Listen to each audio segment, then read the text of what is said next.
5, 4, 3, 2, 1, 0। अपने कम बजट में space mission करने वाला इसरो आज फिर से एक नया मुकाम हासिल करने वाला है। जी हाँ, मैं बात कर रहा हूँ इसरो के एक नया मिशन चंद्रयान 3 की, जो सतीश धवन सेंटर से लॉन्च हो चुका है। और इस बार उनका मेन गोल ही लैंडर को सॉफ्ट लैंडिंग करना है, क्योंकि चंद्रयान 2 का फेलियर की सबसे बड़ी वजह लैंडर का सॉफ्ट लैंडिंग ही था। साधारण बात में इसरो इस बार इतनी सावधानी से लैंडर को लैंड कराएगा जिससे लैंडर को कोई फिजिकली डैमेज ना पहुंचे।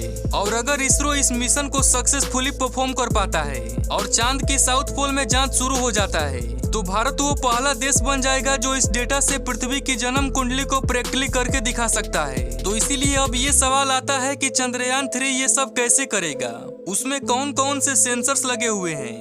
इन्हीं सभी सवालों के जवाब आज हम इस वीडियो में जानने वाले हैं। यह मिशन इंटरेस्टिंग होने के साथ साथ इक्वली चैलेंजिंग भी होने वाली है, क्योंकि मून पर सॉफ्ट लैंडिंग करना मार्स पर सॉफ्ट लैंडिंग करने से भी ज्यादा मुश्किल है। और वही मार्स जिस पर मून के मुकाबले 33 टाइम्स गुना क्रिएटर मौजूद है। अब आपको पता होगा कि पूरी दुनिया में केवल 77 ही स्पेस एजेंसियां हैं। उनमें से केवल 11 देशों ने ही सक्सेसफुली मून मिशन किया है। लेकिन इन 11 देशों में केवल 3 ही ऐसे देश हैं, अमेरिका, रसिया और चाइना, जो अब तक लूनर सरफेस पर सॉफ्ट लैंडिंग कर पाए हैं। जबकि मार्स, जो कि मून से भी ज्यादा दूर है, उन पर जो 5 कंट्री ने सक्सेसफुल मून मिशन किए हैं, उनमें से केवल 2 देशों ने ही मार्स पर सक्सेसफुली लैंड किए हैं। यानी कि मार्स पर सॉफ्ट लैंडिंग का सक्सेस रेट हो गया है 40% और वही चांद पर लूनर सरफेस पर 27%। अब ऐसा इसीलिए होगा क्योंकि अगर देखा जाए तो एक एवरेज स्पेस क्राफ्ट को मार्स तक पहुंचने में 7 मंथ्स का समय लगता है, पर मून पर स्पेस क्राफ्ट महज 3 दिन में ही पहुंच जाता है।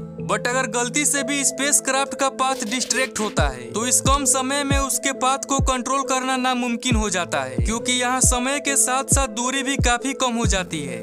और इससे भी बड़ी दिक्कत तब आती है जब स्पेस क्राफ्ट को कैलकुलेटेड टाइम फ्रेम में लैंड नहीं कराया जाता। इससे हम स्पेस क्राफ्ट के बेस के आधार पर समझते हैं। माना किसी स्पेस क्राफ्ट की स्पीड 10,000 किलोमीटर पर आवर है, तो उसे मून पर लैंड करने के लिए 7 से 15 मिनट का विंडो टाइम मिलता है। अदरवाइज उस स्पेस क्राफ्ट का खेल खत्म। यानी कि इस सिचुएशन में आप स्पेस क्राफ्ट का पाथ चेंज करो या फिर ना करो, वो खत्म होने ही वाला है। ऊपर से यही सॉफ्ट लैंडिंग की प्रॉब्लम खत्म नहीं होती, क्योंकि अगर इस समय टच डाउन शुरू हो गया तो बाकी चीजें हैं जो प्रॉब्लम दे सकती है, जैसे कि उस टच डाउन एरिया का लोकल साइड। जैसे कि आप सब जानते ही हैं कि मार्स पर एटमॉस्फेयर है जो कि फ्रिक्शन पैदा करके स्पेस क्राफ्ट की स्पीड को स्लो कर देता है। और इसीलिए मार्स पर लैंडिंग के लिए पैराशूट का भी प्रयोग किया जा सकता है। पर मून पर कोई एटमॉस्फेयर न होने के कारण स्पेस क्राफ्ट का सारा लोड थ्रस्टर पर आ जाता है, और यही थ्रस्टर लैंडिंग में प्रॉब्लम क्रिएट करते हैं, क्योंकि ये एक्स्ट्रा पावर जनरेट करते हैं, जिसकी वजह से लैंडिंग के समय धूल सेंसर्स को खराब कर सकते हैं, जो पूरे मिशन पर पानी फेर सकता है।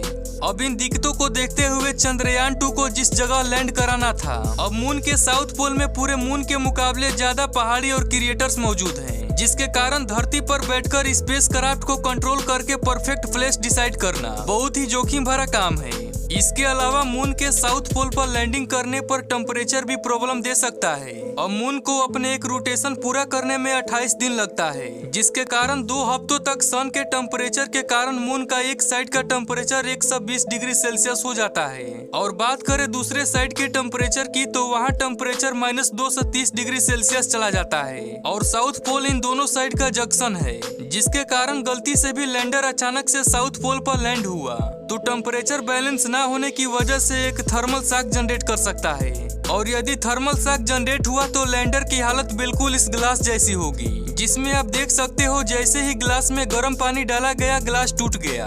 बट यदि हम इन सभी प्रॉब्लम्स को छोड़कर ये मान लेते हैं, इसरो लैंडर को साउथ पोल पर लैंड भी करा देता है, जिसके कारण उसका कम्युनिकेशन टूटने का खतरा तो रहता ही है। और आपको शायद पता नहीं होगा कि चांद के साउथ पोल पर ऑलमोस्ट 24/7 टाइम्स अंधेरा ही रहता है। यहाँ तक कि जब दिन भी होता है तो सन केवल अंतिम छोर पर ही दिखाई देता है। ऐसे में साउथ पोल के कुछ क्रिएटर्स ने तो आज तक सन को भी नहीं देखा है, तो ऐसे में वहाँ सोलर पैनल्स कैसे काम करेंगे। तो बस इन्हीं सब रीजंस की वजह से कई बार लूनर का सॉफ्ट लैंडिंग फेल हो जाते हैं। अब इसरो ने इस बार चंद्रयान 3 में ऐसी टेक्निक का यूज किया है जो कि सॉफ्ट लैंडिंग आसानी से किया जा सके, जिसके लिए इसरो ने साउथ पोल पर एक स्पॉट ढूंढ लिया है जहां पर सॉफ्ट लैंडिंग आसानी से कराया जा सकता है, यानी वहां पर ना ही क्रेटर्स है और ना ही टेम्परेचर। इसके बाद जब चंद्रयान 3 का लैंडिंग का समय आएगा तो इसके लिए इसरो ने एक यूनिक प्लान सोचा है, जो यह है कि वह चंद्रयान 3 को ट्रेडिशनल तरीके से लैंड नहीं करवाएगा, क्योंकि इससे बहुत ही ज्यादा धूल उड़ेगा, जिसके कारण टच सेंसर्स खराब हो सकते हैं। अब चंद्रयान 3 लैंडिंग से पहले स्पीड को कम करने और लैंडिंग साइट को फिर से एक्सप्लोर करने के लिए मून के ऑर्बिट में चक्कर लगाएगा। अब इन सब में चंद्रयान 3 सॉफ्ट लैंडिंग के फेलियर को टैकल कर चुका होगा। इसके बाद रही बात कम्युनिकेशन फेलियर की, तो इसके लिए चंद्रयान 3 चांद पर जांच अपने रोवर से करने वाला है, ना कि लैंडर से। इसके लिए वह अपने लैंडर को धूप में खड़ा करके रोवर और पृथ्वी के बीच कम्युनिकेशन क्रिएट करेगा।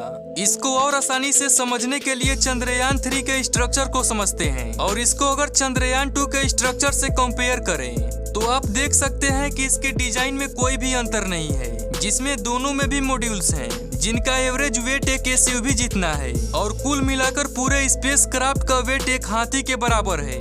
बस इसमें ऑर्बिटर नहीं है जो कि मून को स्कैन करे। हालांकि चंद्रयान 2 का ऑर्बिटर ये टास्क को ऑलरेडी कंप्लीट कर रहा है, इसीलिए चंद्रयान 3 में सिर्फ थोड़े बहुत ही मॉडिफिकेशन किए गए हैं। और यही वजह है कि चंद्रयान 3 कोविड जैसी क्राइसिस और इससे हुए ग्लोबल शटडाउन के बावजूद भी केवल 4 ही सालों में बनकर लॉन्च के लिए तैयार हो पाया है। अभी के लिए फिलहाल इतना समझ लो कि अगर इसरो का यह मिशन सक्सेसफुल होता है तो भारत वो पहला देश बन सकता है जो अर्थ के एवोल्यूशन थ्योरी को प्रैक्टिकली करके दिखा सकता है। और अगर ऐसा हो गया तो हमें ये भी पता लग सकता है कि क्या वास्तव में चांद हमारी पृथ्वी से भी बना था, क्योंकि थिया की थ्योरी हमें यही कहती है। और सबसे खुशी की बात यह होगी कि हमारा देश इसे सुलझाने वाला सबसे पहला देश होगा। उम्मीद करते हैं आज का यह वीडियो आपको काफी पसंद आया होगा।